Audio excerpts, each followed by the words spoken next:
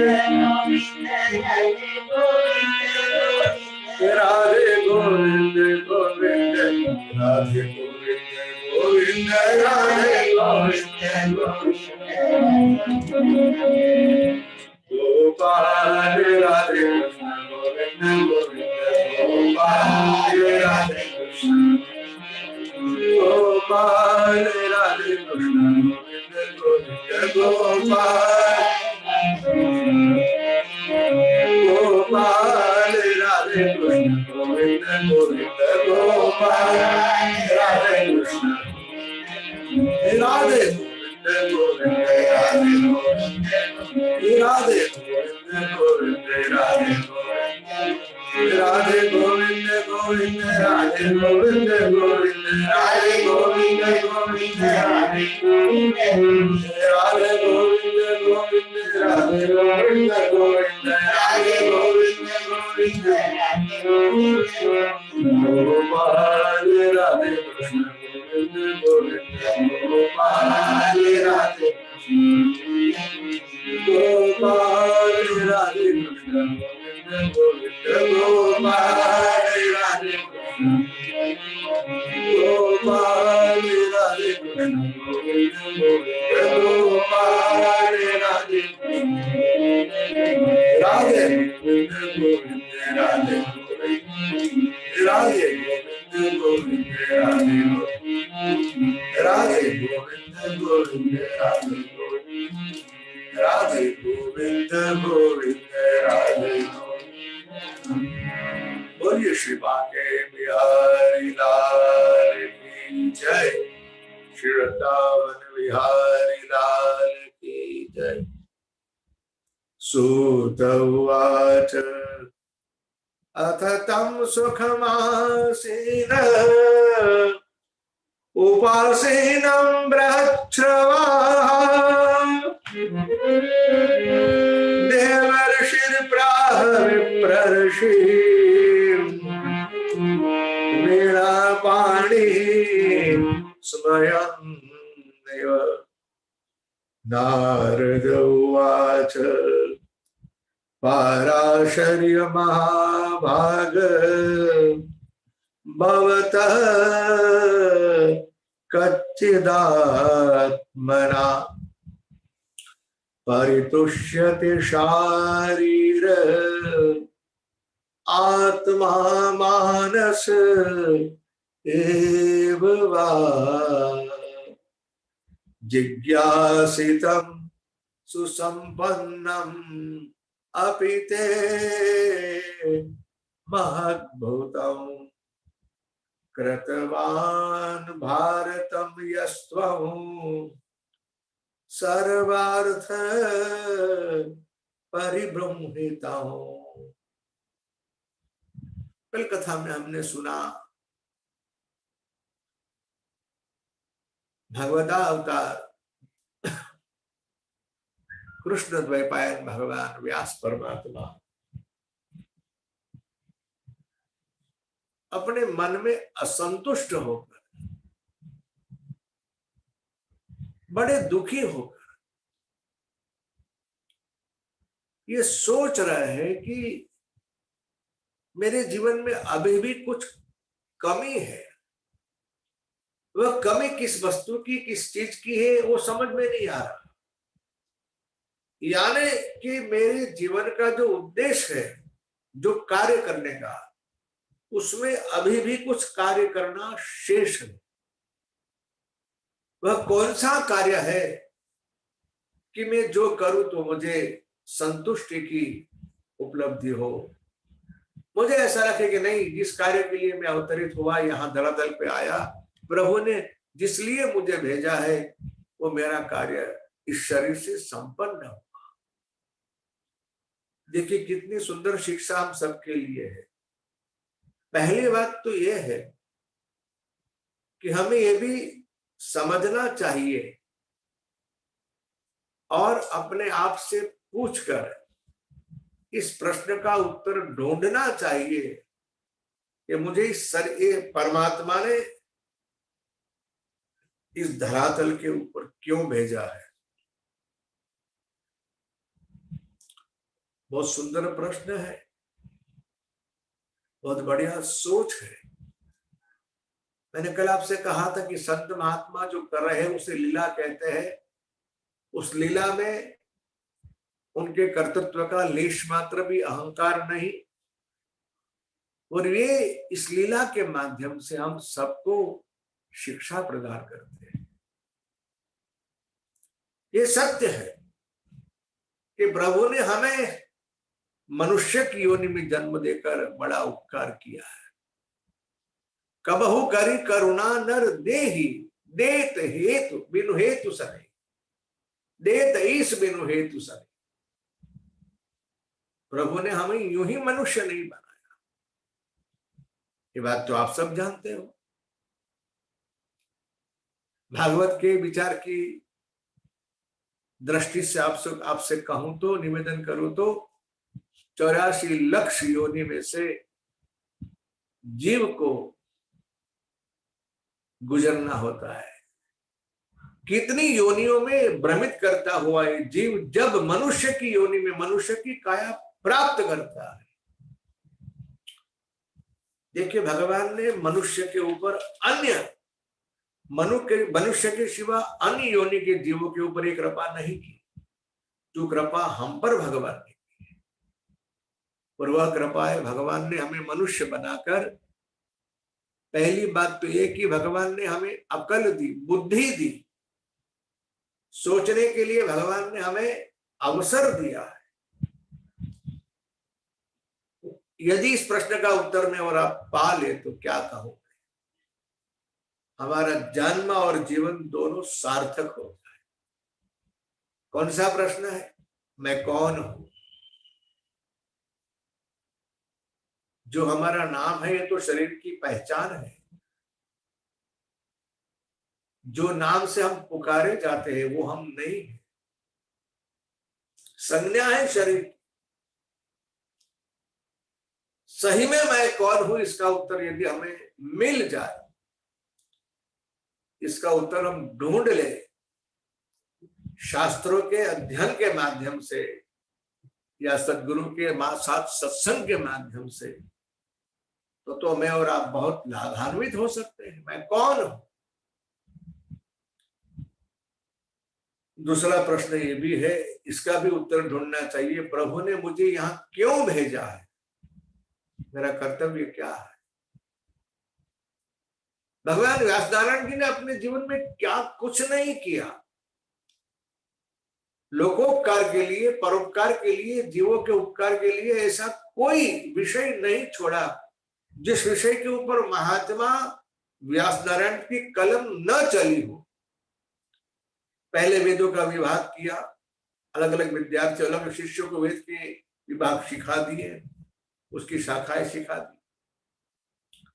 उसके पश्चात 5वें वेद महाभारत का सृजन किया, क्योंकि वेद में जो कुछ कहा गया उसके अर्थ से शूद्र और अन्य व्यक्ति वंचित न रह जाए, स्त्री और शूद्र, उसके लिए उन्होंने 5वें वेद की रचना की। फिर भी संतुष्टि नहीं हुई तो उन्होंने 17 पुराणों की रचना की। इतना बड़ा कार्य करने वाला व्यक्ति सोच रहा है कि अभी भी मेरे जीवन में कुछ कमी है, उसकी पूर्ति कैसे हो? और यहां बिल्कुल स्पष्ट यही शिक्षा है कि उन्हें इतने विद्वान होते हुए भी जो वेद के ज्ञाता है, उन्हें भी ये प्रश्न का उत्तर अपने ज्ञान से नहीं मिला, अपने आप से नहीं मिला, गुरु से मिला है। हम भले न माने, और इस कलयुग में कई संतों का ये आग्रह भी है, गुरु करने की आवश्यकता नहीं है। उनका दृष्टिकोण बिल्कुल बिलग है, अलग है, वे भी सत्य है, उसमें कोई संदेह नहीं। किंतु ये बात पर अकाट्य सत्य है कि गुरु के बगैर हमारा ज्ञान जो है वो दृढ़ नहीं होता। गुरु का दिया हुआ ज्ञान तो हमारे जीवन में तब स्थिर होगा। तद्विधि गीता जी का सूत्र है, प्रणिपातेन परिप्रश्नेन सेवया। गुरु की सेवा करने से ही जिस किसी गुरु के पास हमने ज्ञान प्राप्त किया, उसकी सेवा करने से ही वह ज्ञान फलित होगा, वह ज्ञान दृढ़ होगा हम सबके अंदर। राम सुखदास जी महाराज तो कहते हैं गुरुकरण की इच्छा ही, आग्रह ही मत रख, आवश्यकता ही नहीं। और मैं उनके विचार में 100% सहमत होता हूं। कली का प्रभाव है ना, इसलिए गड़बड़ होने की संभावना है। इसलिए मैं अपना विचार अपने श्रोताओं से कहता रहता हूं कि जब तक ऐसा कोई गुरु प्राप्त ना हो कि जो हमारा उद्धार कर सके, तब तक आप किसी शास्त्र को गुरु के रूप में स्वीकार करें। अपने इष्टदेव को ही गुरु के रूप में स्वीकार, चाहे आपके इष्टदेव श्री कृष्ण हो, शिव हो, शक्ति हो, हनुमान, कोई भी देव, हनुमान जी भी हो। देखिए तुलसीदास जी महाराज स्वयं कहते हैं कि नहीं, जय जय जय हनुमान गोसाई कृपा करहु गुरुदेव की नाई। इसका अर्थ यह हुआ कि भगवान तुलसीदास जी महाराज स्वयं हनुमान जी महाराज को गुरु के रूप में स्वीकारते हैं। और मेरा भी आपसे अनुरोध है कि आप भी हनुमान जी महाराज को गुरु के रूप में स्वीकार कीजिए, क्योंकि पंचमहाभूत के शरीर में रहे गुरु, हमारे गुरु जो है ना, उनमें कुछ न कुछ कमी तो रहेगी ही। क्यों? जड़ चेतन गुण दोषमय विश्व किन्न करता। और ये ब्रह्मा की सृष्टि में जड़ चेतन के साथ साथ गुण और दुर्गुण दोष भी भरे हुए हैं। और जानते हो ना हमारी समस्या क्या है? हमें गुरु में हमेशा दोष दिखाई देते हैं, और गुरु में दोष देखना एक बड़ा अपराध है। गुरु में मनुष्य भाव मत रखो। हमारा गुरु में मनुष्य भाव रहता है, आ जाता है, इसलिए इस संतों महात्माओं ने कहा किसी मनुष्य गुरु के रूप में आप स्वीकार मत करो। मनुष्य, भगवान को गुरु बनाओ, क्या बुरी बात है? प्रभु हमारे गुरु भी बन सकते। वंदे बोधमयं नित्यं रामचरितमानस गुरुं शंकर रूपिणं यमाश्रितो हि वक्रोऽपि चंद्रः सर्वत्र वन्द्यते वसुदेव सुतं देवं कंसचाणूरमर्दनं देवकी परमानन्दं कृष्णं वंदे जगद्गुरु। भगवान शिव सारे संसार के गुरु है, परमात्मा श्री कृष्ण जगत गुरु है। जिस तत्व में, जिस नाम में, जिस रूप में आपकी श्रद्धा हो, उस स्वरूप को गुरु के रूप में आप प्रस्थापित करें। देखिए, प्रत्यक्ष न होते हुए भी हमारे गुरु जी हमारे पे कृपा करते हैं।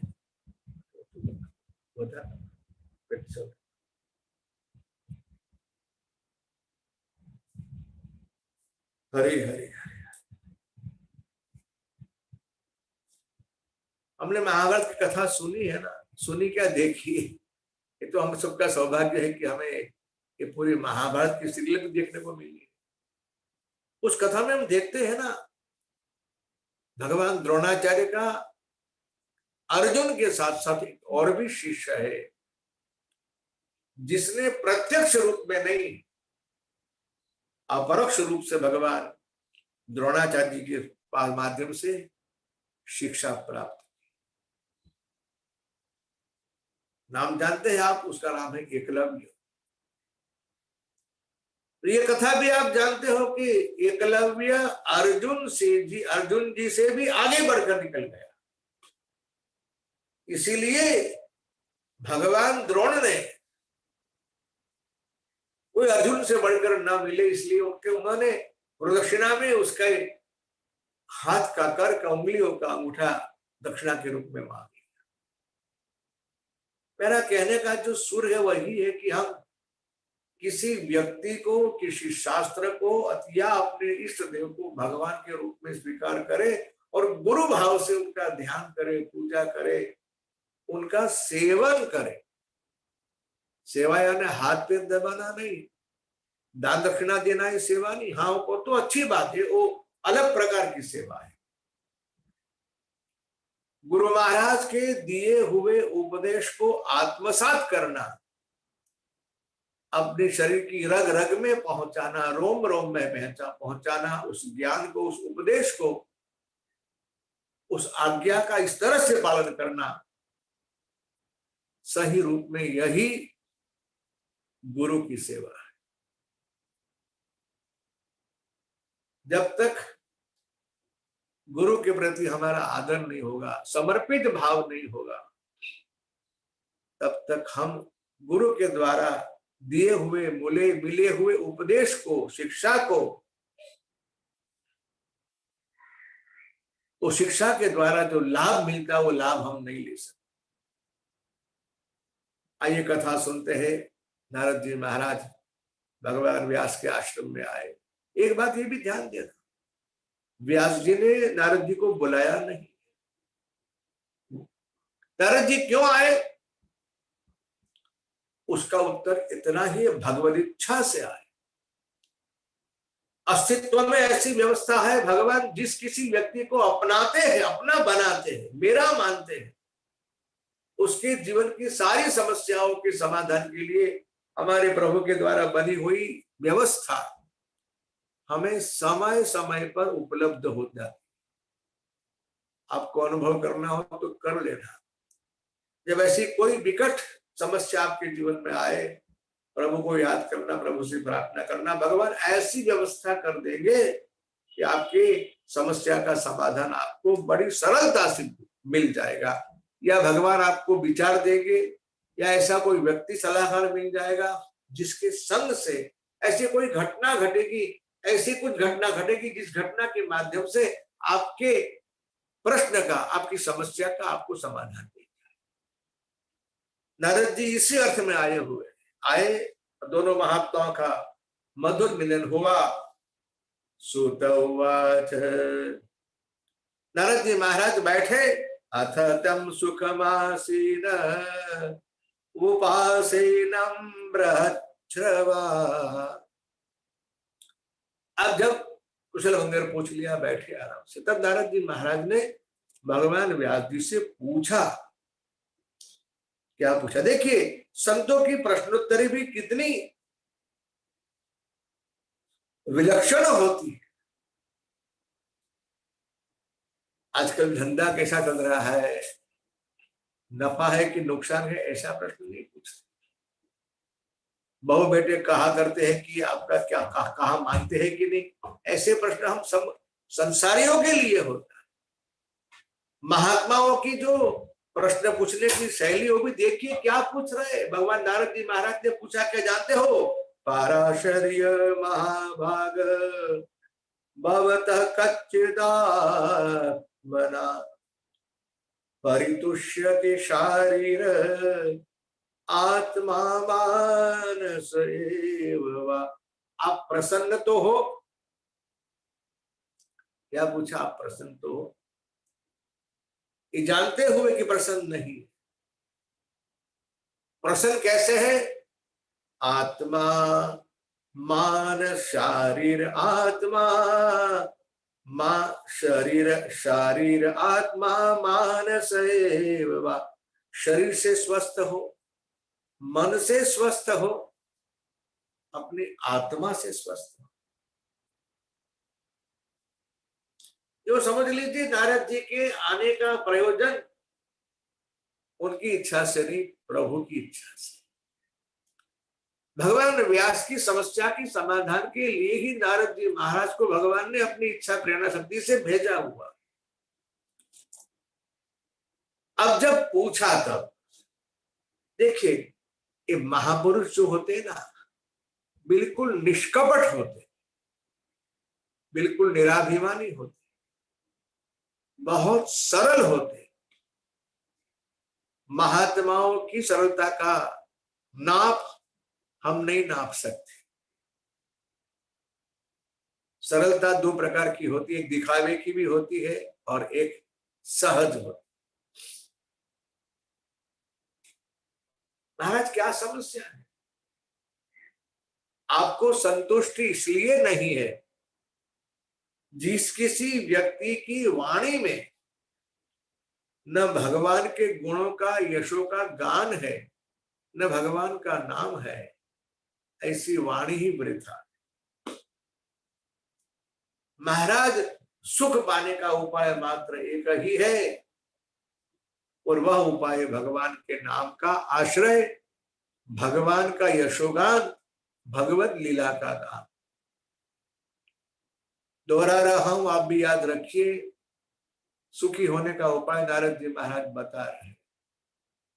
बिल्कुल सरल अर्थ में कहे तो नारद जी ने उन्हें यह कह दिया कि आपने बहुत कुछ लिखा, बहुत कुछ कहा, समाज के उपकार के लिए, उपयोग के लिए, कल्याण के लिए, लेकिन आपने अपनी वाणी से भगवान का यशोगान नहीं गाया, भगवान के गुणानुवाद नहीं गाए, भगवान के नाम की महिमा नहीं बताई।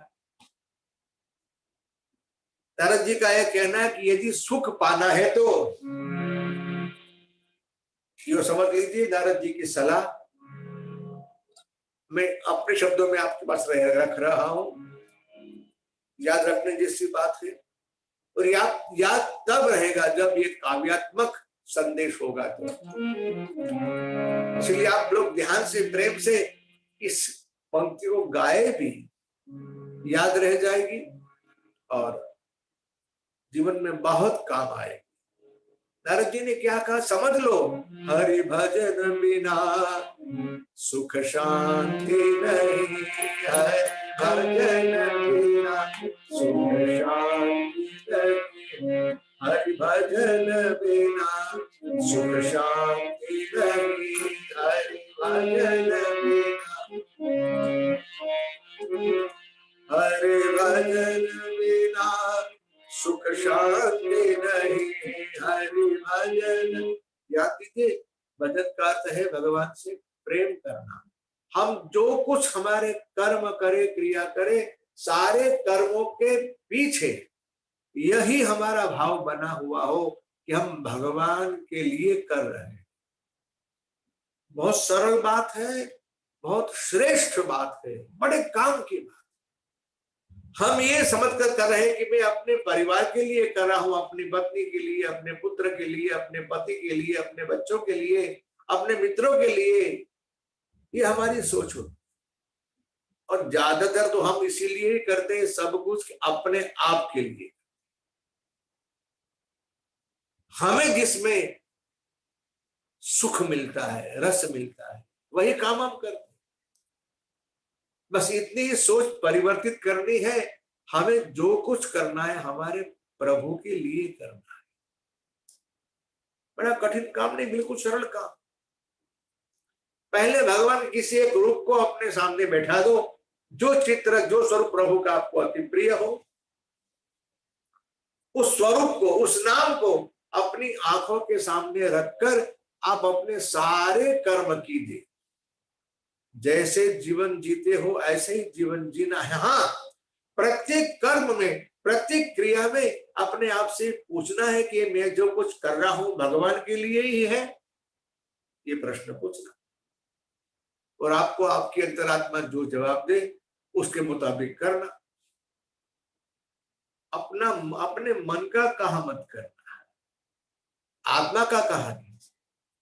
ये सलाह शास्त्रों की, संतों की सलाह इतनी आप अपने आप में बनाए रखे, इस अनुसंधान के साथ करें, जो भी करना है मुझे अपने प्रभु के लिए करना। इसी का नाम भजन है। हरि भजन बिना सुख शांति नहीं, हरि भजन बिना सुख शांति नहीं, श्री राम बिना आराम नहीं, श्री राम बिना आराम नहीं, श्री कृष्ण बिना आनंद नहीं, श्री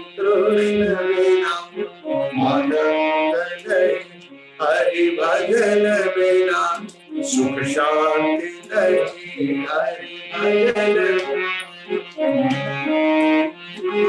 श्रीमन नारायण नारायण नारायण श्रीमन नारायण। आइए भगवान नारायण नारायण नारायण भगवान नारायण नारायण लक्ष्मी नारायण नारायण नारायण लक्ष्मी नारायण नारायण नारायण सत्य नारायण नारायण नारायण सत्य नारायण नारायण नारायण बद्री नारायण नारायण नारायण बद्री नारायण नारायण नारायण नर नारायण नारायण नारायण नारायण नारायण नारायण बोलो नारायण नारायण नारायण बोलो नारायण श्रीमन नारायण नारायण नारायण श्रीमन नारायण नारायण नारायण भगवान नारायण नारायण नारायण भगवान नारायण नारायण नारायण श्रीमन नारायण नारायण हरि भजन बिना सुख शांति नहीं हरि भजन बिना। दादा जी महाराज ने इस विचार के साथ साथ अपने इस सिद्धांत को समझाने के लिए सबसे बढ़िया दृष्टांत दिया अपना निजी अनुभव। व्यास जी मैं आपको मेरे पिछले जन्म की एक कथा सुना था। महाराज क्या कहूं मैं आपको। अहम पुरातीत भवे भवम मुने दास्यास्तु कस्याश्चन वेद वादिना निरूपितो बालकैव योगिनां शुश्रूषणे पावृषि निर्विविक्षता। मैं पिछले जन्म में एक ब्राह्मण पुत्र था। मेरी माता वेदवादी ब्राह्मणों की सेवा करती। जब मेरी बाल्यावस्था थी उसी समय मेरे पिताजी का देहावसान हो गया। अपनी माँ का मैं एक लौटा बेटा था और मेरी माँ का मुझ पर बहुत स्नेह। संभव है, सत्य है, ये सहज वस्तु है। लेकिन जानते हो क्या हुआ? मुझे मेरे पूर्व के पुण्य से या यूं कहो भगवान की कृपा से मुझे अपने जीवन काल की 5 वर्ष की आयु में सत्संग का लाभ मिल गया। कितना बड़ा सौभाग्य है। यदि हमारे जीवन में सत्संग प्रविष्ट हो गया ना, समझ लीजिए बस हम माला माल हो गए। हमारे जीवन में सत्संग की बड़ी भारी महत्ता है। इस विचार को अपने आप में आप दृढ़ कर लीजिए और हमेशा हमेशा ऐसा नियम बनाए रखिए, ऐसा प्रयास कीजिए।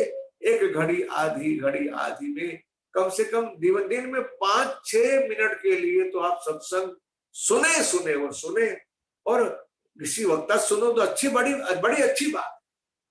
यदि ऐसा अवसर न मिले तो अपने घर में सदग्रंथ रखिए, उसका पारायण कीजिए, गीता जी का पाठ कीजिए, मानस जी का पाठ कीजिए, भागवत जी की कथा सुनिए, पढ़िए।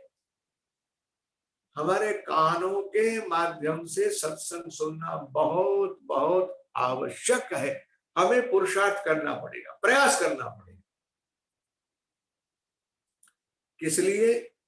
जीवन को अच्छे मार्ग पे चलाने के लिए, प्रभु की दिशा में आगे बढ़ने के लिए, जीवन में भगवान को पाने के लिए, सुख शांति पाने के लिए सत्संग अति अति अति आवश्यक। इसलिए तो मानसकार लिखते हैं ना कि बिनु सत्संग विवेक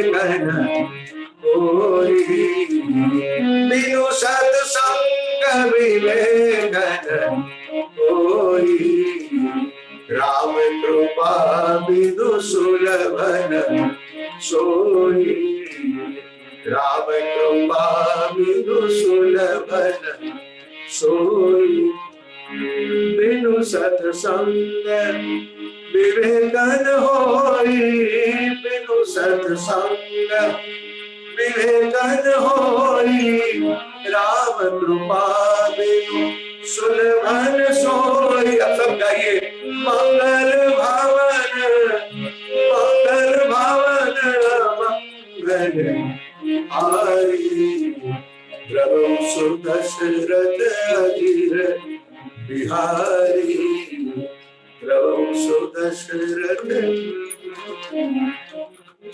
हमारी समस्या है कि हम हमारे कर्ण संद्रों से, कर्ण के छिद्रों से कुसंग की बातें बहुत सुनते हैं, उसकी तुलना में सत्संग की बातें बहुत कम सुनते हैं। अच्छे विचारों को, अच्छी बातों को, अच्छी कथाओं को सुनना बहुत बहुत आवश्यक है।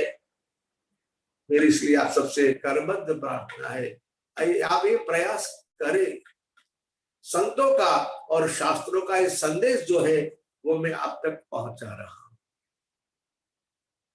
मेरी करबद्ध प्रार्थना है कि आप नियम से हर रोज सत्संग सुने। नारद जी ने कहा, मेरी आयु 5 वर्ष की थी, ऐसी घटना घटी भगवत इच्छा से।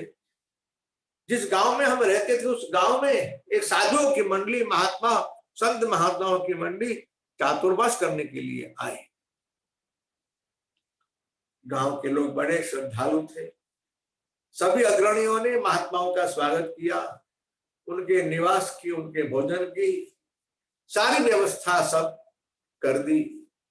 और उस मंडली में एक महात्मा थे जो सबके नायक के रूप में थे, और संत गण उन्हें गुरु जी कहते थे।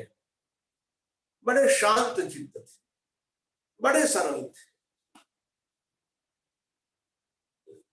गांव वालों ने जाकर गुरु महाराज से प्रार्थना की, बाबा ये तो हमारा सौभाग्य है कि गंगा हमारे द्वार पर आकर खड़ी है, और यदि गंगा के तट पर पहुंचकर हम प्यासे रह जाए तो ये हमारा दुर्भाग्य होगा।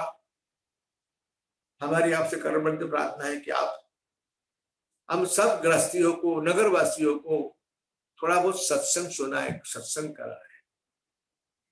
संत ने हाँ किया। उसी दिन से हर रोज 2 घंटे के लिए सत्संग शुरू हो गया। गांव के कई लोग, श्रद्धालु लोग कथा में आने लगे, और 2-4 दिन में तो उस महात्मा की वाणी के प्रभाव से यो समझ लीजिए गांव के सारे लोग कथा सुनने के लिए आने लगे। अब मेरा सौभाग्य ये था कि मेरी मां की नियुक्ति इन महात्माओं की भोजन बनाने की सेवा में नियुक्ति। ये तो 5 साल का था, जहां जाए मां वहां मुझे जाना था। और मेरे सौभाग्य से, मेरे भाग्य से मैं तो यही समझ रहा हूं कि ये महात्माओं की मंडली मेरे लिए ही आई हुई। मुझे उनका संग मिल गया, दिन भर उस मंडली के साथ रहना, कोई भी छोटी मोटी सेवा हो दौड़कर मैं करता था। मुझे गुरु महाराज का सानिध्य मिला, सामीप्य मिला, छत्र छाया मिली। कई बार तो गुरु जी के चरण दबाने की सेवा भी मुझे प्राप्त। और मेरे व्यवहार को, मेरे स्वभाव को देखकर, मैं बालक भले ही था, मुझे खेलने में रुचि नहीं थी, मैं खिलौने से खेलता नहीं था, कहीं जाता नहीं था, उनके पास ही बैठा। एक बार गुरुदेव ने कृपा करके पूछा, बेटा तेरा नाम क्या है? अब मेरा जो नाम मेरी माँ ने रखा हुआ था, मैंने नाम सुना दिया। पहले तो हंसे और कहा, ये नाम मुझे इतना पसंद नहीं है, मैं तो तुझे आज से हरिदास कहूंगा, चलेगा ना? मैंने कहा, गुरु महाराज आप जो कहे।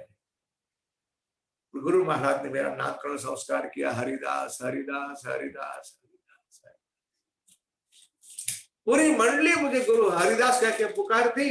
और कुछ भी, किसी का भी काम, किसी भी सत का कुछ भी काम हो, जल लाना हो, फल लाना हो, काट लाना हो, फूल लाना हो, कपड़े धोना हो, कुछ भी सेवा मुझे कोई बतावे, मैं दौड़ के करता था। कि संतों की सेवा सबके भाग्य में नहीं होती और सेवा करने का स्वभाव भी सबके अंदर नहीं होता। हमारा अहंकार हमें अकड़ बना देता है। इतना याद रखिए, संतों की सेवा बड़े सौभाग्य से मिलती है। कि मैं तो ये समझता हूं कि संत यदि आपकी सेवा स्वीकारे ना तो वे हमारा सौभाग्य। संत तो अपने आप में संतुष्ट है, पूर्ण है, उन्हें किसी की आवश्यकता नहीं। लेकिन यदि हमारी सेवा स्वीकारे तो क्या था, ये हमारा सौभाग्य। और दूसरी बात मैं आपसे कहूं, किसी संत को ये संत है कि नहीं इसका निर्णय आप मत करना। संत हमारी धारणाओं के अंदर बैठ जाए ये आवश्यक नहीं।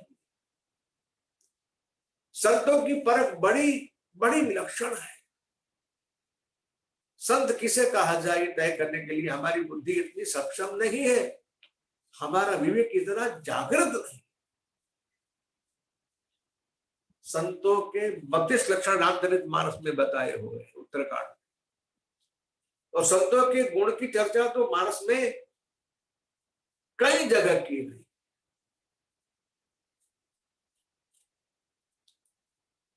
हाँ, एक बात संत में आवश्यक होती है जो होती है आपको समझ में आ जाए। भरत जी महाराज ने संतों के बारे में प्रश्न पूछा और भगवान राघवेंद्र ने कहा कि संत संतन की यश करनी। संत किसे कहा जाए, असंत किसे कहा जाए। जी में कोठार चंदन आठ। एक होती है कुल्हाड़ी, सिक्खार कहते हैं। कुल्हाड़ी चंदन के वृक्ष को भी काटती, फिर भी वो चंदन का वृक्ष उस कुल्हाड़ी को, अपने को काटने वालों को भी अपनी सुवास देता है। अपकार करने वाले के ऊपर उपकार करे, ये संत का स्वभाव। और संत महात्मा हमेशा परोपकार में जुटे रहे। दूसरों का हित, दूसरों का कल्याण, दूसरों की भलाई, दूसरों का अच्छा करना, यही संत का स्वभाव होता। क्या कहूं मैं, व्यास जी देखते ही देखते समय पसार होने लगा। गुरु महाराज की कथा सुनकर मुझे उनके मुख से सुनी हुई कथा से हृदय में ये भाव जागृत हुआ, जिस कृष्ण की, जिस कन्हैया की कथा गुरुदेव सुना रहे हैं, उस कन्हैया से मुझे मिलना है, पाना है, अपने इस आंखों से उन्हें देखना है। यही वक्ता की कथा का सही परिचय है। जिस किसी व्यक्ति के मुख से भगवत कथा सुनने के बाद यदि आपको भगवत दर्शन की इच्छा न हो, समझना इस वक्ता को कथा करने को आता है। लेकिन हाँ, ये भी ध्यान रखना, सारा का सारा दोष वक्ता के ऊपर बस रख देना, कुछ अपनी ओर भी देखना। संत तो समाज में सबकी ओर की कथा करते रहते हैं। जिसका जैसा अधिकार होता है वैसा वो श्रोता उस कथा को उस अर्थ में सुनता है, उस कथा के सार को ग्रहण करता है, अपने जीवन में उस कथा को आत्मसात करता है। कुछ दिनों के बाद चातुर्मास पूर्ण होने वाले थे। संत महात्माओं ने कहा, भाई गांव वालों, हमारी ऐसी इच्छा है। संत महात्माओं की चातुर्मास 2 महीने में ही होते, आषाढ़ से भाद्रपद की पूर्णिमा तक। अब जाने की इच्छा महात्मा को ही, लेकिन जाने के पूर्व में उनको पहली इच्छा हुई कि हम सब आपके अड़ोस पड़ोस में, गांव में जो रहने वाले साधु महात्मा है, उनका भंडारा करें, गांव वालों को भोजन कराए। ये संत की सही परख है। जिसको खिलाने की इच्छा हो वो संत हो सकता है। संत को हमेशा दूसरों को खिलाने की इच्छा होती है, खाने की इच्छा नहीं होती। अब खाना श्रेष्ठ, खिलाना श्रेष्ठ, आप तय कर लीजिए। संतों का एक सहज स्वभाव है। तुलसी ये जग आए के कर लीजिए दो काम, एक देने को टुकड़ो भलो और लेने को हरि नाम। देने को टुकड़ो भलो, लेने को हरि। इस संत का सहज स्वभाव। देखिए यही विचार कहा कबीर जी महाराज ने। कबीरा कहत कमाल को दो बाता शिखले, एक कर साहेब की बंदगी भूखे को कछु नहीं। खिलाना संतों का सहज स्वभाव। क्या कहूं व्यास जी, गांव वालों ने, श्रद्धालु लोगों ने पूरी व्यवस्था कर दी भंडारे की। जिस दिन भंडारा था उस दिन तो इतनी भीड़ हुई, इतने लोग आए, सबको खूब खिलाया। सुबह 10-11 बजे पहली पंगत पड़ी थी। लोग आते रहे, पाते रहे, जाते रहे, आते रहे, पाते रहे, जाते रहे। और गुरु महाराज खुद अपने हाथों से संतों महात्माओं को, गृहस्थियों को, सबको अपने हाथों से परोस परोस खिलाते रहे। दोपहर में करीब करीब 3-3:30 बज गए होंगे। सबको खिलाने के पश्चात गुरुदेव हमारे खुद प्रसाद लेने के लिए बैठे। उनकी पत्तल बिछाई गई, भोजन परोसा गया, ब्रह्मार्पण हुआ। गुरु महाराज ने अपने हाथ में ग्रास लिया और मुख में रखने से पूर्व अचानक उनकी दृष्टि मेरे ऊपर पड़ी। और मेरा स्वभाव यही था, मेरे गुरु महाराज जहां वहां उन्हीं के आसपास में रहता। और मेरे गुरु महाराज क्या कहूं व्यास, मेरे गुरु महाराज नहीं, मेरे गुरु महाराज मेरी मां थे। आज भी मुझे उनका चेहरा, उनका व्यवहार, उनका स्वभाव बिल्कुल याद आ। जैसे मेरी ओर देखा, मुझे आवाज, बेटा यहाँ हरिदास यहाँ। मैं गया उनके पास, मुझे कहा बेटा तूने कुछ पाया कि नहीं। अब मेरी आंखें छलक गई। मुझे कड़ी भूख लगी और मेरी माँ ने, मेरे गुरु महाराज ने मुझसे पूछा कि खाया कि नहीं। मैंने कहा बाबा अब तो नहीं पाया, आप सब पालेंगे, जब मेरी माँ पाएगी तब मुझे मिलेगा। अरे बेटा तुझे भूख नहीं लगी क्या, कल आजा मेरे साथ बैठ जा। गुरु महाराज ने आज्ञा दी। उन्हीं के साथ, उन्हीं की पत्तल में, क्या कहूं व्यास, आज भगवान की ऐसी उतनी कृपा हो गई, मुझे गुरु महाराज का उच्छिष्ट प्रसाद प्राप्त हो गया। उच्छिष्ट लेपान अनुमोदितो द्विजैहि, सत्कृष्म भुञ्जय तग पास्तग किल्बिषः, एवं प्रवृत्तस्य विशुद्ध चेतसः, तद्धर्म एवात्मरुचि प्रजायते। संतों का चित प्रसाद मिल जाए ना, प्रसाद मिल जाए आपको, अपना सौभाग्य समझ। देखिए शास्त्रों में 2 बात कही है, किसी का उच्छिष्ट लेना नहीं चाहिए, पाना नहीं चाहिए। और संत का भी उच्छिष्ट बगैर उनकी आज्ञा से नहीं लिया जाता। और यदि ये प्रसाद आपको मिल गया तो समझ लीजिए कि आपका तो बेड़ा पार हो गया। उस दिन गुरु महाराज की आज्ञा से मुझे उनका उच्च प्रसाद मिला, मैंने प्रसाद पाया। नारद जी कह रहे व्यास क्या कहूं, मेरे बचे कुचे सब पाप जल कर भस्म। और उस दिन रात को, दूसरे दिन सुबह गुरु महाराज जाने वाले थे। उस रात्रि को मैंने गुरु महाराज के चरण पकड़ लिए। बाबा मेरी एक इच्छा है, मेरी एक प्रार्थना है आपसे। क्या है बात, बोल क्या इच्छा है। बाबा मेरी इच्छा है कि मैं कल आपके साथ चलूं। पहले तो गुरु महाराज हंस पड़े। अच्छा तू क्यों जाना चाहता है हमारे साथ। गुरु जी कसौटी करते हैं। मैंने कहा बाबा इसलिए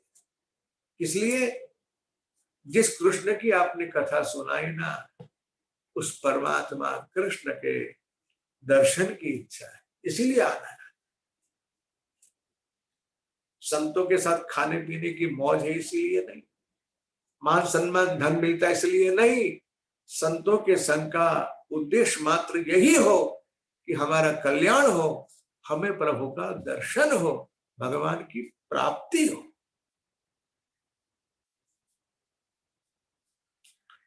गुरु महाराज बड़े गदगद हो गए। बेटा मैं तुझे अवश्य ही मेरे साथ ले जाना। याद रखना, संतों की वाणी में मेरी सोच तो अलग सी है, क्या कहूं मैं, ये बात तो आप भी स्वीकार करेंगे। संत यदि क्रोधित भी हो जाए और क्रोधित होकर यदि हमको श्राप भी दे दे, तो संत का क्रोध भी, जिस किसी के ऊपर क्रोध आया है उसका कल्याण ही करेगा। कई सारी कथाएं हम सुनते हैं पुराणों में, जिस मुनि ने साथ दिया उसको अंततोगत्वा भगवान की प्राप्ति हुई। संत की प्रत्येक क्रिया, प्रत्येक शब्द, प्रत्येक बात कल्याणकारी होती है, ये अकाट्य सत्य, क्योंकि उनकी जिह्वा से भगवान नाम का अखंड भजन होता है, अखंड जप होता है, उनका भजन अखंड होता है। और ऐसे कोई महात्मा आपको सद्भाग्य से मिल जाए, हा, छोड़ना नहीं उनको, उनका आश्रय करना, उनका संग करना, उनकी सेवा करना, बहुत सुख मिलेगा। सुख यानी धन संपत्ति नहीं, उसकी आशा मत करना। अपनी सारी इच्छाएं पूरी हो ऐसा विश्वास मत करना। सुख मिलेगा यानी आपसे भजन होगा, आपका पाप छूट जाए। सुख की सही अर्थ में यही सही व्याख्या। गुरु महाराज ने कहा बेटा मैं तुझे अवश्य मेरे साथ ले जाता, किंतु तू तेरी माता का एकलौता बेटा है, उसका आधार है, इसलिए मैं अपने साथ तुझे नहीं ले जा सकता। किंतु हाँ, अब गुरु महाराज ने मुझ पे कृपा की और गुरु महाराज ने मुझे मंत्र दिया, दीक्षा दी। वासुदेव गायत्री मंत्र का उपदेश किया गुरु महाराज ने। नमो भगवते तुभ्यो वासुदेवाय धीमहि प्रद्युम्नाय अनिरुद्धाय नमः संकर्षणाय। नमो भगवते तुभ्यो वासुदेवाय धीमहि। ये दीक्षा भी गुरु महाराज ने मुझे जांच कर, मेरी कसौटी करके। गुरु बनना इतना सरल नहीं, और कोई व्यक्ति गुरु बन भी जाए तो गुरु बनाने की जल्दी भी मत करना। मैं सब विचार रामसुखदास जी महाराज के कह रहा हूं, मेरा नहीं। उनका तो एक विचार गुरु बनाने की आवश्यकता ही नहीं है, ऐसा कहते। जो व्यक्ति हमारा संपूर्ण कल्याण कर सके, हमारी संपूर्ण जिम्मेवारी उठा सके, ऐसे व्यक्ति गुरु के रूप में वर्णन करो, यह उचित है। गुरु महाराज जांच कर, कसौटी करके, पहले ऐसी व्यवस्था थी 12 वर्ष तक गुरु शिष्य साथ में रहते। व्यवस्था है, आप चाहे तो अपने गुरु की कसौटी कर सकते हो, और आपको लगे कि नहीं ये व्यक्ति मेरा उद्धार करने के लिए सक्षम है, उसके बाद आप उसको गुरु बनाओ। ऐसे वैसे व्यक्ति गुरु के रूप में स्वीकार मत करो। हरे हरे। और जब गुरु कृपा करते हैं तो क्या कहो, व्यास दीक्षा मिली, शिक्षा मिली, कहा बेटा इसका जप करना। कितना जप करो। ऐसा कहा जाता है जिस श्लोक के, जिस मंत्र के जितने अक्षर होते हैं उतने लाख जप करने से मंत्र जागृत होता है और उतने करोड़ जप करने से मंत्र सिद्ध होता है। बाबा मैं तो कुछ पढ़ा लिखा नहीं, क्या करूं? गुरु महाराज ने कहा तू गिनती मत करना, यदि तू गिनती करेगा ना बेटा तो होगा यह कि तुझे मैंने इतने लाख जप किए, इतने करोड़ जप किए, उसका भी अभिमान आ जाएगा। तू अनगिनत जप करते रहना, गिनती करने का काम भगवान भी छोड़ देना, बस अपना काम मात्र जप करना। प्रसंग आया है इसलिए आपसे विनती कर रहा हूं कि आप सब भी इस बात को अपने चित्त में स्थिर करें, और यदि आपने गुरु किए हैं तो बड़ी अच्छी बात है, और नहीं किए हुए तो संतों के माध्यम से, शास्त्रों के माध्यम से, शास्त्रों के सार के रूप में मुझे जो नाम मंत्र मिला है उसका प्रचार कीर्तन में करता रहता हूं। आप सब भी उसी मंत्र को अपने जीवन में अपनाए, उसका जप करें, उसका कीर्तन करें, उसका स्मरण करें। ये मंत्र स्वयं सिद्ध है, गुरु के द्वारा मिले ऐसी आवश्यकता नहीं है। पर आज हम भागवत में इस नाम का कीर्तन गाएंगे तो आपको ये मंत्र याद भी रह जाए। आपको तो मंत्र आता ही है, हम हर रोज करते हैं कीर्तन, हरे कृष्ण कृष्ण कृष्ण कृष्ण हरे हरे, सब गाए हरे राम राम राम हरे हरे, हरे कृष्ण कृष्ण कृष्ण हरे हरे राम राम राम हरे हरे कृष्ण कृष्ण कृष्ण हरे हरे, हरे राम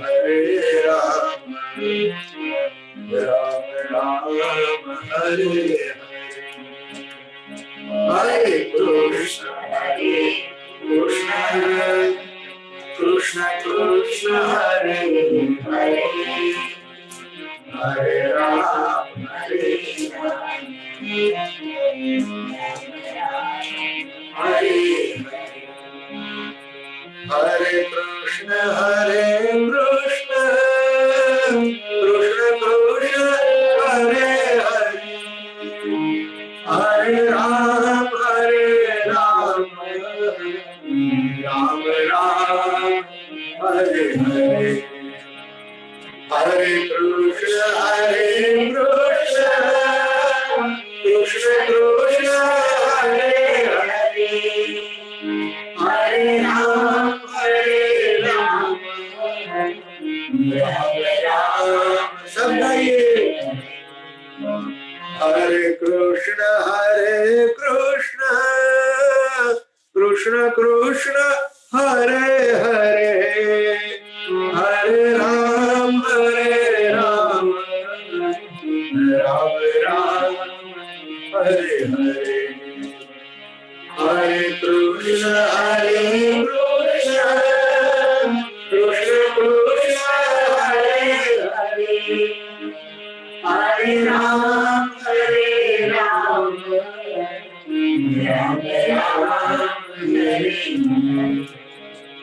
हरे कृष्ण कृष्ण कृष्ण हरे हरे, हरे राम राम राम हरे हरे, हरे कृष्ण कृष्ण कृष्ण हरे हरे, हरे राम राम राम हरे हरे, हरे कृष्ण कृष्ण कृष्ण हरे हरे, हरे राम राम राम हरे हरे, हरे कृष्ण कृष्ण कृष्ण हरे हरे हरे राम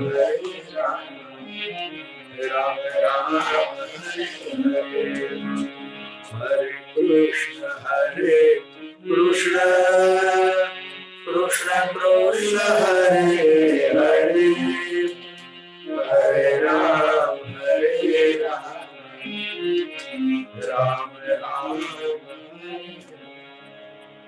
बोलिए श्री कृष्ण चंद्र भगवान की जय।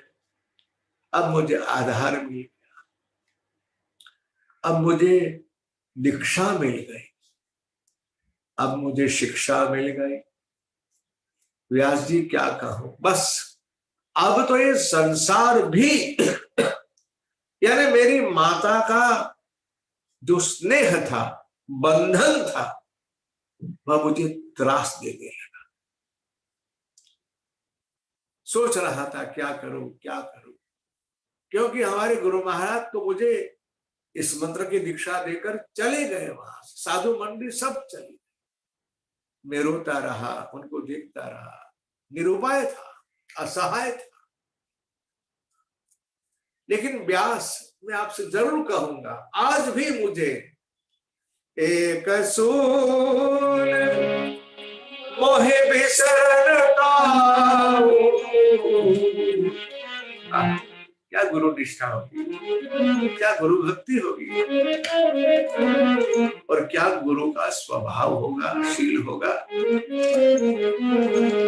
शिष्य को वशीभूत करने पे। एक सूल मोहे बिसरता गुरु कर कोमल शील। ऐसा स्वभाव था मेरे गुरु महाराज का, इतने कृपालु थे, इतने सरल थे। व्यास क्या कहूं, मुझे आज भी उनकी मूर्ति, उनका चेहरा, उनका व्यवहार आज भी मुझे याद है।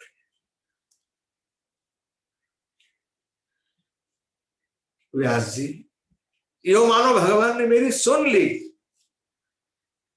एक दिन एकदा निर्गता गे हाथ दुहंती निशिगांपति। एक दिन शाम के समय मेरी माँ गोधन के लिए गौशाला में जा रही थी। अनायास उसका पैर पड़ा किसी सर्प के ऊपर और डस लिया उस सर्प ने मेरी माँ को। सर्पो सदस्पृष्ट कृपणाम कालचोदिता। माँ को सर्पदंश हुआ, तुरंत माँ की मृत्यु हो गई। सब गांव वाले इकट्ठे हो गए, लोग रो रहे थे, मेरी आंख में आंसू नहीं। क्यों जानते हो, मुझे तो माँ का भी बंधन लगता था। मन से तय किया चलो अच्छा हुआ, एक बंधन जो था वह भी, उस बंधन से मुझे प्रभु ने मुक्त कर दिया। हमारी भक्ति की ओर जब प्रगति होती है ना, तब संसार भी हमें बंधन के रूप में अनुभूत होता है। परिजन और व्यवहार जब बंधन रूप लगे, त्रास रूप लगे, तब समझना कि हम भक्ति के मार्ग में कुछ आगे बढ़ चुके हैं, या यो समझिए कि मेरे प्रभु ने मुझ पर कोई विशिष्ट कृपा। सारे उत्तर कर्म जो करने चाहिए सब किया, घर में जो कुछ था सब लुटा दिया लोगों को, कुछ नहीं चाहिए। निकल पड़ा उस गांव से, उस मकान से, त्याग किया मेरे अपनी मातृभूमि का, उत्तर दिशा की ओर चला। बहुत दिन चलता, बस मन में एक ही मंत्र था, ओम नमो भगवते वासुदेवाय, ओम नमो भगवते वासुदेवाय। हरे राम राम राम हरे हरे, हरे कृष्ण कृष्ण कृष्ण हरे हरे। भगवान नाम के जप के साथ कितने दिन बीते मुझे याद नहीं, कहां तक गया मुझे कुछ ख्याल नहीं। बहुत परिश्रम के बाद बर्मी यात्रा के पास एक बड़ी नदी आई। भूख प्यास से शरीर व्याकुल था। उस नदी में स्नान किया, जलपान किया। नदी के तट के ऊपर पीपल का वृक्ष था, उसके तले बैठ गया। मेरे ध्यान में बस दो ही मूर्ति थी, एक मेरे गुरु महाराज की, दूसरी परमात्मा श्री कृष्ण की, जिसकी मैंने कथा सुनी थी।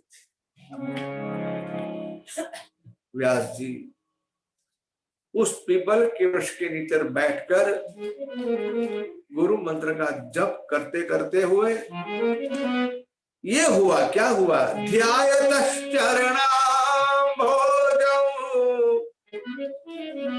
भाव निर्जित चेत सा उत्कंठ्या शुक्ला लक्ष्य हृदयासिन में हरि।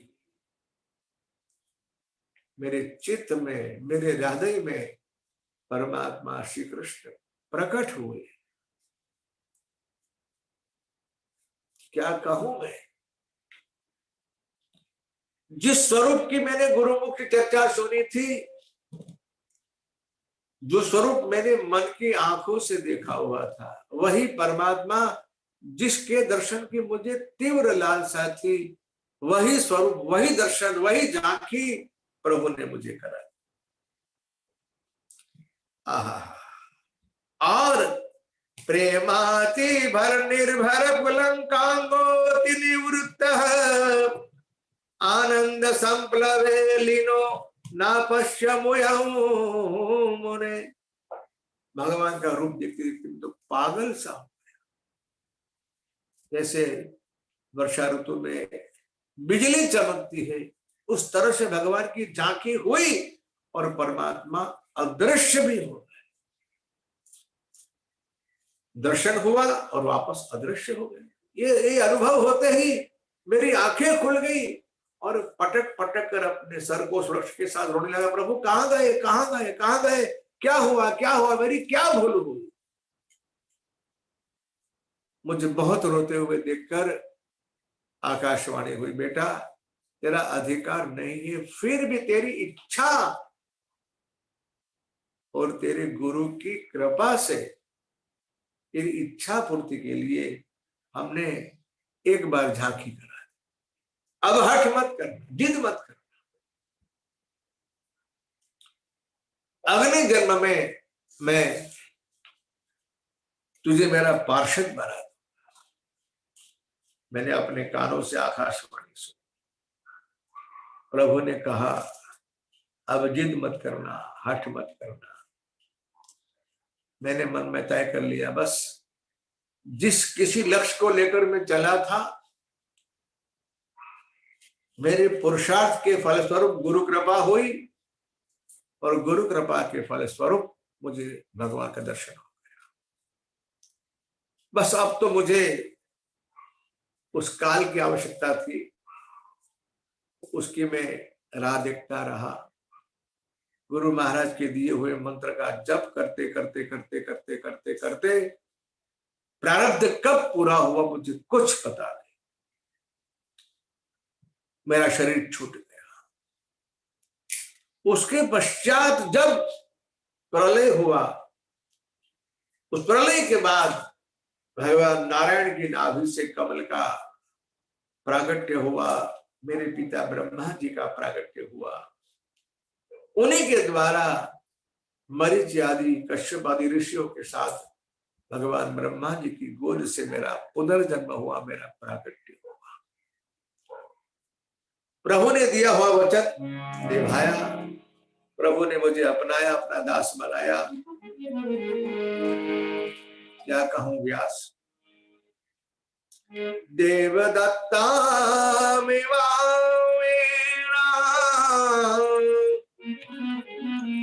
स्वर ब्रह्म विभूषिता मूर्छयित्वा हरि कथा गायमानश्चरा। मुझे वीणा मिली, यो समझ लीजिए मेरे लिए नाद ब्रह्म की उपासना है। मैं बार बार आपसे कहता रहता हूं, एक बार और दोहराते, हम जो कीर्तन करते हैं, पाठ करते हैं, ये हम सब के लिए नाद ब्रह्म की और शब्द ब्रह्म की उपासना है।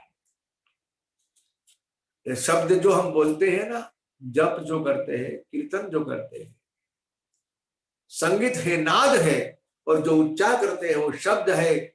हमारे यहाँ ऋषियों ने शब्द को भी ब्रह्म कहा है और स्वर को भी, नाद को भी ब्रह्म कहा। मैंने सुना है डोंगरे जी महाराज के श्रीमुख से कि जब स्वर ब्रह्म और शब्द, क्षमा करना, जब शब्द ब्रह्म और नाद ब्रह्म एक साथ टकराते हैं, तब उस व्यक्ति के चित्त में, हृदय में परब्रह्म परमात्मा का प्राकट्य होता है। जैसे केमिस्ट्री में कहा जाता है ना, H2O तरल सार्थ है, 2 कण हाइड्रोजन के, 1 कण ऑक्सीजन का। जब दोनों अलग अलग है तब वायु है, तब जल नहीं। जल में परिवर्तन तो तब होगा जब दोनों वायु एक साथ टकराएंगे, मिलेंगे, एक साथ रहेंगे।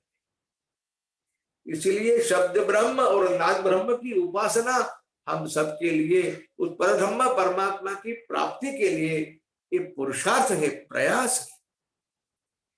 इसलिए हमेशा भगवान नाम का कीर्तन करते रहो, गाते रहो, पाठ करते रहो, संगीत के साथ साथ बड़े भाव से, बड़े प्रेम से।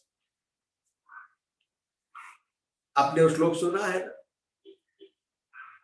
नाहम वसामि वैकुंठे योगिनाम हृदये न च यत् मद्भक्ता यत्र गायन्ति तत्र तिष्ठामि।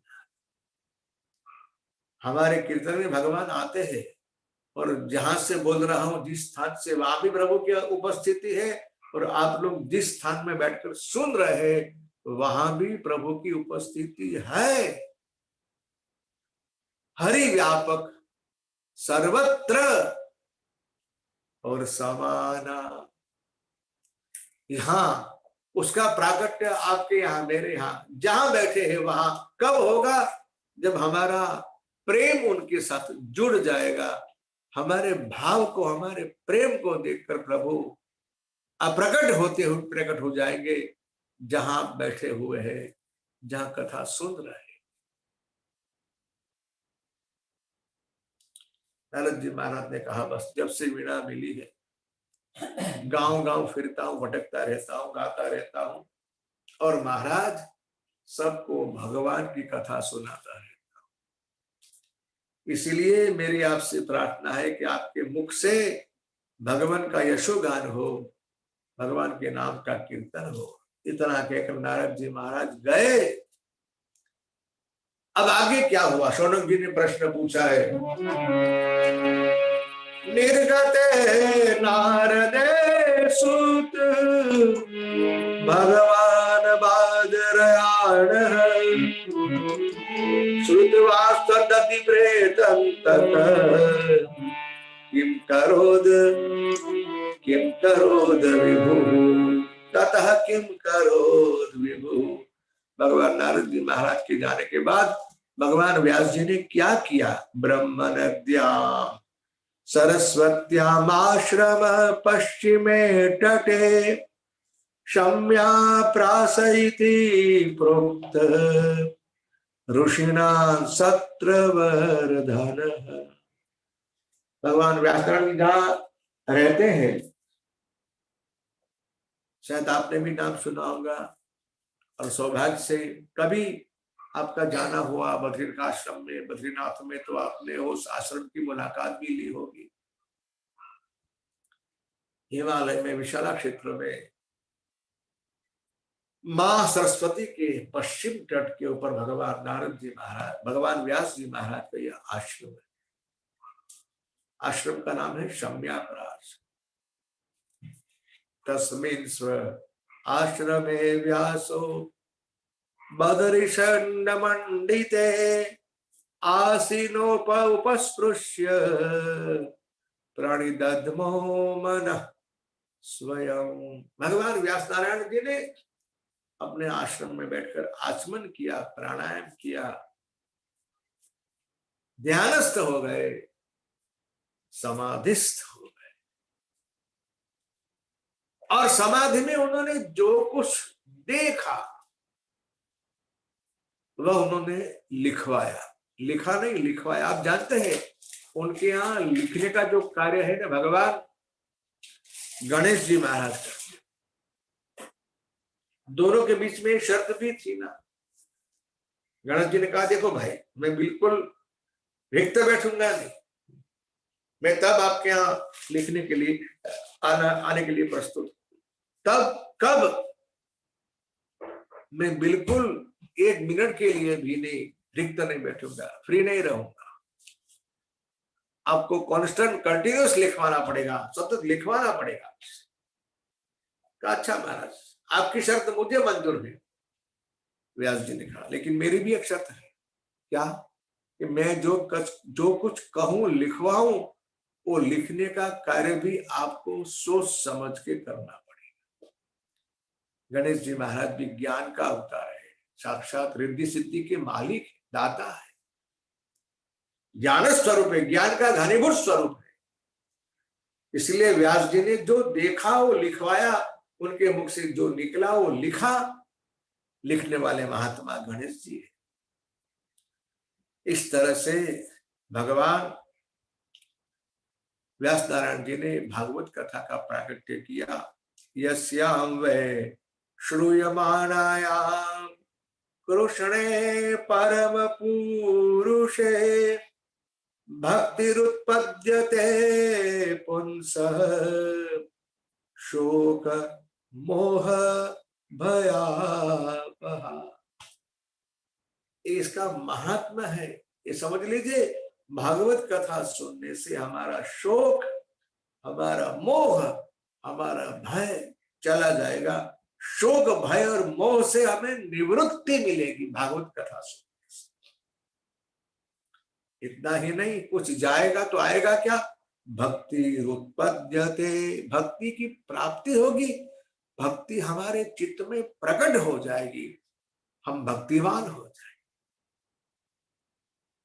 जो श्रोता श्रद्धा और आदर के साथ समर्पित भाव से भागवत कथा सुन रहा है, उसके शोक मोह और भय की निवृत्ति होगी, उसे भक्ति की प्राप्ति होगी। इस तरह से भगवान व्यास नारायण जी ने ससंहिता भागवती कृत्वानुक्रम्य चात्मजं शुकमध्यापयामास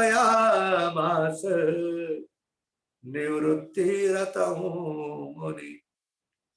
भगवान सुखदेव जी महाराज तो भले निरत थे, निवृत्ति परायण। उन्होंने इस कथा को किस तरह से पढ़ा, सुना, ये प्रश्न भगवान शौनक जी ने जब पूछा, तब उसके उत्तर में, शायद कथा सुनी होगी आप, जब ये ग्रंथ की रचना संपन्न हुई, तब भगवान व्यास जी ने सोचा कि भागवत की कथा कहने का अधिकार सबको नहीं, इस कथा का वक्ता तो भक्ति, ज्ञान और वैराग्य से परिपूर्ण होना चाहिए। और ऐसा व्यक्तित्व भगवान व्यास नारायण को कोई दिखाई नहीं दे रहा था।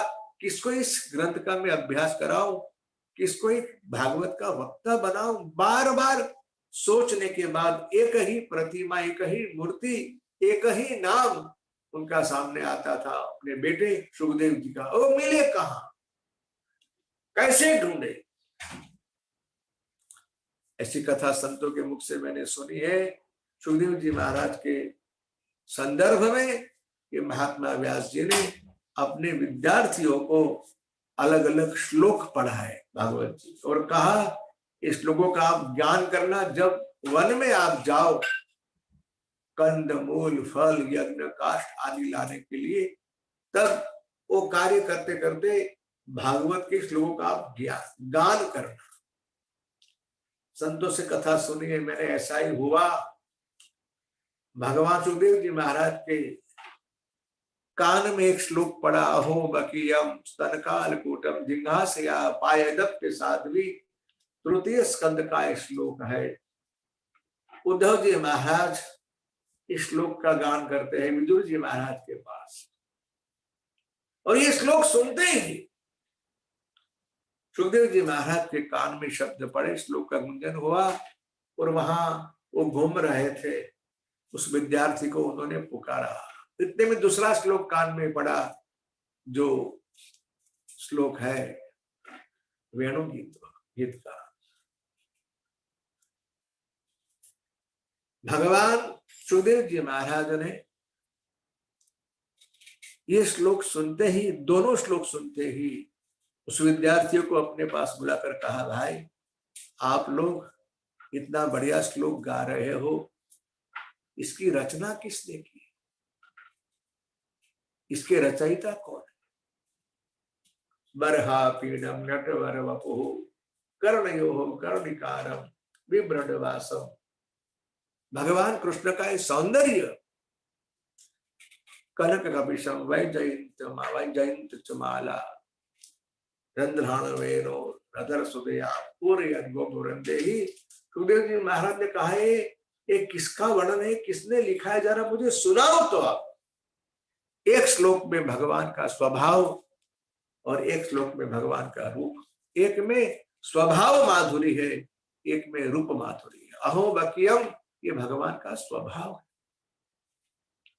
पूतना अपने स्तन के ऊपर कालकूट नाम का विष लगाकर आई थी और उसने भगवान को विष दिया। भगवान ने क्या दिया? भगवान ने, जिसने भगवान को विष दिया उसको भगवान ने मोक्ष दिया, मुक्ति दी, बंधन से मुक्त कर। कम वा कृपालु, भगवान ऐसे कृपालु है, ये व्यवहार हमें समाज में दिखाई नहीं देगा। समाज तो ऐसा करेगा, हम जो दोगे वो हमको देगा।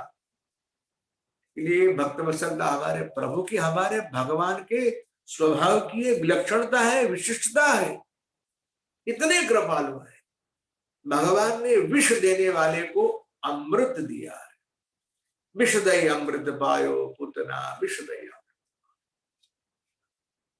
ये कहाँ मिलेगा? और हमारे भगवान का स्वभाव कैसा है, ये सुनने को, समझने को आपको और कहीं नहीं मिलेगा, भगवत कथा में ही मिलेगा।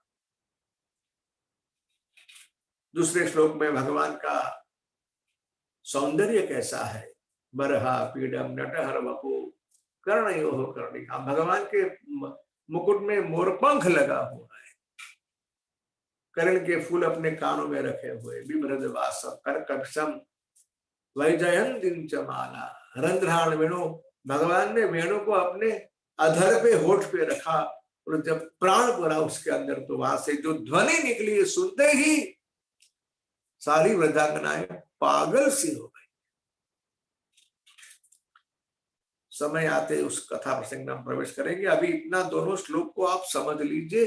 दोनों श्लोक की कथा, दोनों श्लोक का गुंजन, दोनों श्लोक का गान भगवान सुखदेव जी महाराज के कान में पड़ा, और जब पूछा कि इसके रचयिता कौन है, कौन सा ग्रंथ, शिष्यों के माध्यम से सुना, ये हमारे गुरु महाराज की रचना है। और हमारे आपके गुरु महाराज कौन है? जब नाम सुना तो ओह, सुखदेव जी महाराज ये दोनों श्लोक सुनकर इतने प्रभावित हुए, इतने आकर्षित हुए, वे दौड़ते हुए अपने पिता के आश्रम में आए। देखिए भागवत की क्या महिमा है। जिस किस विचार ने, जिस प्रबल वैराग्य ने पिता पुत्र को अलग कर दिया था, बिछड़ गए थे दोनों। ये भागवत की कथा के, भागवत के श्लोक को सुनकर इस भागवत ने उन दोनों पिता पुत्र को मिला दिया। द्वितीय स्कंद में भगवान सुखदेव जी महाराज स्वयं कहते हैं कि मैं अपने पिता के पास गया, उनके चरणों में बैठकर मैंने भागवत कथा सुनी है, प्राप्त की। राजन, मेरी पूर्ण निष्ठा निर्गुण निराकार तत्व में होते हुए भी इस कथा के पात्र ने, इस कथा के नायक ने, इस प्रभु ने मेरे चित्त को इतना ग्रस लिया है। ग्रहित चेता राजन से, एक कृष्ण कथा कहे बगैर मैं रह सकता नहीं। इसलिए भगवान कृष्ण की कथा मैं आपको सुनाता। भगवान सुखदेव जी महाराज जिन्होंने संसार के सारे बंधन तोड़ दिए, उनके जीवन में कोई ग्रंथि नहीं है, कोई ग्रंथ नहीं है। आत्मा रामस्य मुनयो, आत्मा रामस्य मुनयो निर्ग्रंथाप्युत्क्रमे कुर्वन्तः हेतु किं भक्तिं इत्थभूत गुणो हरि। भगवान के इन्हीं गुणों के माध्यम से सुखदेव जी महाराज प्रभावित हुए, आकर्षित हुए और भगवान व्यास जी के पास आकर हरिर्गुणा क्षिप्त मतिर भगवान बादरायणी अध्यमा अध्य गायन महद्याख्यान नित्यम विष्णु जन प्रिय। इस तरह से भागवत के उत्तमाधिकारी वक्ता की हमने कथा सुनी। भागवत जी का प्राकट्य कैसे हुआ, किसकी प्रेरणा से हुआ, किसने किया, ये सब सारी कथा मैंने आपको सुना दी। अब आगे इस 7 से लेकर 19 तक जो अध्याय की कथा है उसे कहते हैं उत्तमाधिकारी प्रकरण। श्रोता वक्ता का, वक्ता सुखदेव जी और श्रोता परीक्षित जी महाराज। हमने संक्षेप में कथा सुनी वक्ता की, परीक्षित जी महाराज की। अब कथा आती है उत्तमाधिकारी श्रोता परीक्षित जी महाराज की। परीक्षोत राजर्षे जन्म कर्म विलापनम संस्थां च पांडुपुत्राणां वक्षे कृष्ण कथोदय।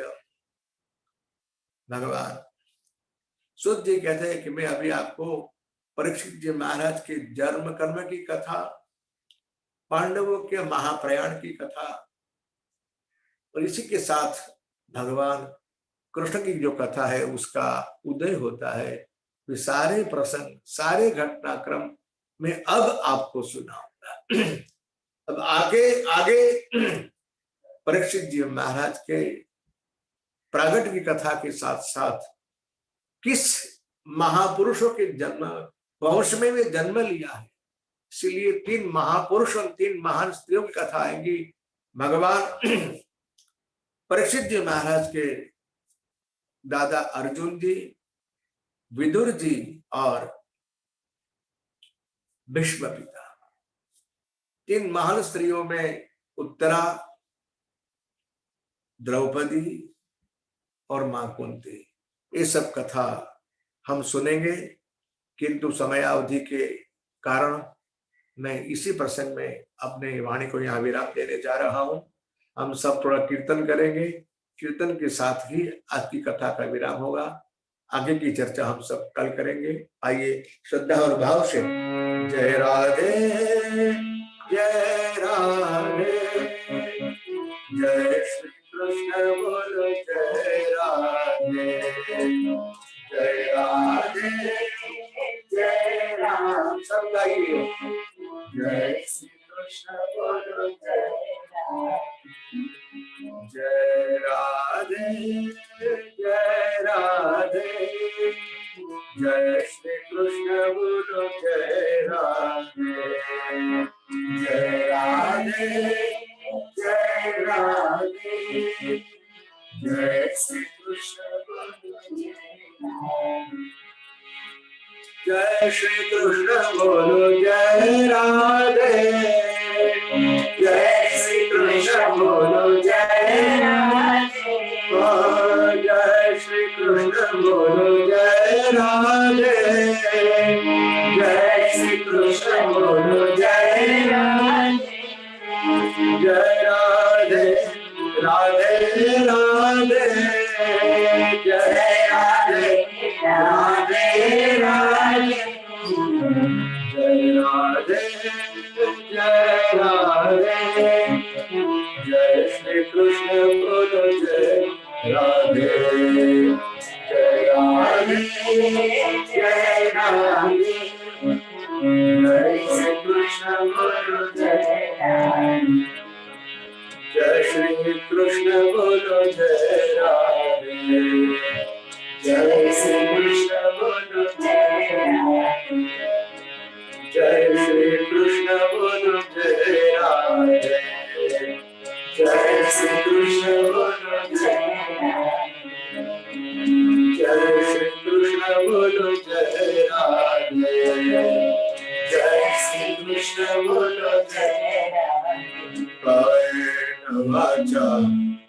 मनसेन्द्रियैर्वा बुद्ध्यात्मना वा प्रकृते स्वभावात् करोमि यद्यत् सकलं परस्मै नारायणाय समर्पयामि।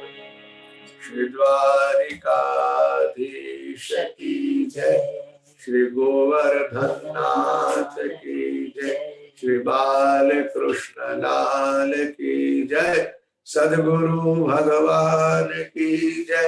ओम नमः पार्वती पतये हर हर महादेव। आप सबको मेरे जय श्री कृष्ण, जय श्री राम, जय भगवान। कल मिलेंगे 5 बजे। राम राम।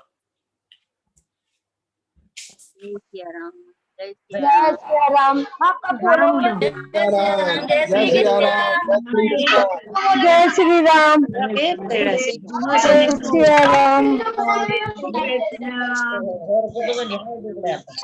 जय श्री कृष्ण, जय श्री कृष्ण, जय श्री